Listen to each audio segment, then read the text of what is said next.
Good afternoon, everyone. My name is Dr. Miller, and the SCP we're going to be looking at today is SCP-2501.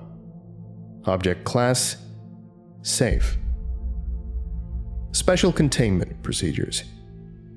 SCP-2501 is to be kept in Storage Vault 3H at Research Site 45. Only personnel with special exemption keycards will be allowed to access SCP-2501. However, the use and/or misuse of SCP-2501 is strictly prohibited, punishable up to termination. All previous documentation regarding SCP-2501 is to be kept on high-security Foundation servers. Because of the destructive potential of SCP-2501, special exemption keycards will only be granted under special authorization from the O5 Council. Description: SCP-2501 is a mechanical gauntlet designed to be adapted to a human hand and forearm. SCP-2501 is made of an unknown lightweight material and is powered through unknown means. SCP-2501 shows no markings or numbers to give any indication of an origin or manufacturer. SCP-2501 appears to be in need of maintenance, although knowledge of repairing certain defective mechanisms is currently beyond Foundation researchers.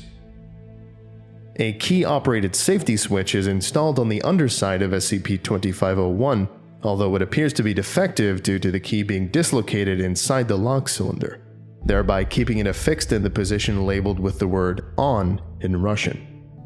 There is also a slightly corroded rotary control knob located on the left side of the wrist. This knob is located to the furthest clockwise position and will not turn counterclockwise. The setting labels are too worn to be decipherable but are hypothesized to be numbers in increasing range. SCP-2501's anomalous properties manifest when a user inserts his or her arm into the socket and engages the claw-like mechanism at the opposite end. When held in front of the user's face, SCP-2501 is able to exert an extreme amount of pressure on an object within the perspective of the user in relation to the claw-like mechanism. No upper limit on the amount of pressure SCP-2501 can exert has yet been observed.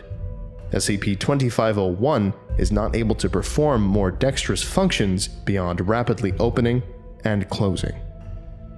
Distance from the user to an object does not affect the end result, neither does density or size of the object. The object during this process always behaves as if two invisible forces are exerting against it at opposite ends, to the point of structural failure. Using SCP-2501 on media such as fluids or gases has no effect. The following information requires a Level 2 access. Experimental Test Logs 2501-11. Subject: Research Technician using SCP-2501 on designated items. Procedure: SCP-2501 used normally as its designed function. Results: Test 1. Item: Steel soup can, full, 1 meter distance. Result: destroyed via compression. Comments: Can crushed to a thickness of 0.08 millimeters. Soup had to be cleaned off of lab equipment. It was recommended that future testing be conducted outside. Test 2. Item: solid steel cylinder, diameter 8 centimeters, 20 meter distance. Result: flattened. Comments: Cylinder was compressed into a disc measuring 1.6 meters in diameter and a thickness of 2 millimeters. Test 3. A 1962 Buick LeSabre decommissioned from light vehicle pool. Distance: 100 meters. Result: destroyed via compression. Comments: Car crushed lengthwise to a thickness of 19 centimeters. Test 4. M3 Stuart Light Tank, decommissioned from Mobile Task Force Arsenal. Distance: 200 meters. Result: destroyed via compression. Comments: Tank crushed to a thickness of 84 centimeters. Upon further analysis, the steel armor has seemingly fused together due to the extreme heat generated during the process. Test 5. Item: concrete block 1 meter cubed. Distance 100 meters. Result: disintegrated. Comments: block exploded violently into fragments. Nothing was found larger than 3 centimeters. Minor injuries sustained by staff. Recommended increasing minimum safe distances. Test 6. Concrete block, 1 meter cubed. Distance, 4 kilometers. Result: failed. Comments: test conducted at night. Block was brightly illuminated in order to aid in testing. User missed target and crushed light fixture instead. Recommended using binoculars and mount stability assist in subsequent range tests. Test 7.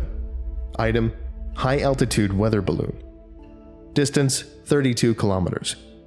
Result: destroyed via compression. Comments: test conducted at night. Large halogen light fixture with sufficient battery life was affixed onto the balloon. Test was successful, however, debris was never found by recovery teams. Extreme range capabilities confirmed. Test 8. Asteroid 1566, Icarus, 2.9 times 10 to the power of 12 kilograms. Distance, perihelion, 0.18 astronomical units, aphelion, 1.96 astronomical units. Result: not applicable. Comments: cancelled. Summary: SCP-2501's anomalous properties confirmed. Testing has been suspended indefinitely under O5 command. SCP-2501 is to be placed back in storage immediately. Object class designated as safe for the time being. Additional containment protocols may need to be enacted. SCP-2501 was remitted to a Foundation logistics center in an ornate shipping case by an anonymous benefactor. Benefactor is confirmed to have close affiliations to Marshall Carter and Dark Limited, as supported by the item description tag attached to SCP-2501 at the time of delivery and a note detailing the context of the parcel. Archival Document 2501-01. Status: previously sold and in reserve, currently liquidate. Demand: previously high. Value was apparently $500,000 or 303,000 Great British pounds. Availability estimated worldwide 1. Identifier was exclusive item number 21 and in brackets slightly worn condition. Description from Marshall Carter and Dark reads: item is a mechanical gauntlet made specifically to crush objects simply using line of sight. A curious physics bender putting power at your fingertips. Literally. Safety key included with unit. Sold as is. Level 3 access required. Archival Document 2501-02. To whom it may concern. I represent a professional community of auctioneers, collectors, and dealers with whom I am certain you are familiar. I am approaching your organization with an item of mutual interest. Details are also included inside the case. Rest assured, this is the right place for it. Understandably, you may have many questions. I am not able to divulge details as it would stand as a conflict of interest towards my colleagues and clients. Still, our motives for this remittance is rather pertinent. Simply put, we are strictly dealers of art and curios. And very rarely, there are items that we come across that are not inherently or obviously threatening to that integral distinction. Such is the nature of this item, as valuable as it may be. We at Marshall Carter and Dark Limited feel that it is in our mutual benefit, meaning us as well as the SCP Foundation, that this remain in your safekeeping. We usually retain a level of impartiality for what our clients do or do not do after the closing of a sale. However, in light of a few isolated incidents regarding our clients' intentions with this particular device and their affiliations by and large, it is safe to assume that selling said item would be a poor business decision on our part.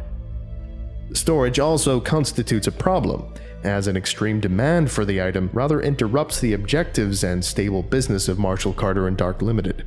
Nobody enjoys being a teller at a bank that is under threat of robbery every waking moment. In short, keeping the item in the inventory is more trouble than it's worth. Exceedingly so. So, for the sake of famous landmarks, monuments, certain nations, our continued enterprise, and quite possibly the sun or moon, we hand this over to persons more experienced and adept at locking things away from the world. Please accept our gift free of charge from us to you. P.S. Included is a box of La Maison du Chocolat and a certificate of store credit in the amount of Great British pounds as a further extension of our gratitude. Forever grateful, Lady Emily Alcott Carter, June 8, 1968. Items included with the package outside of SCP-2501 itself were recorded and/or destroyed. No formal response from the Foundation has been sent regarding this action. Okay. I think that about does it for today. Thank you all for listening, if indeed you still are, and you are all dismissed. Goodbye.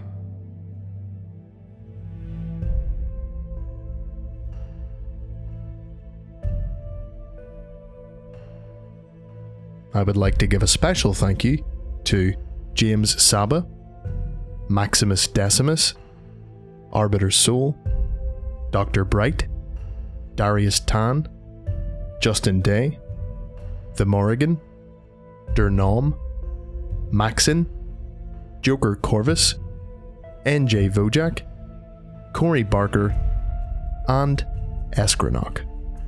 If you would like a special thank you at the end of each of my videos, and some other cool stuff as well, visit patreon.com/TheVolgun. Thank you.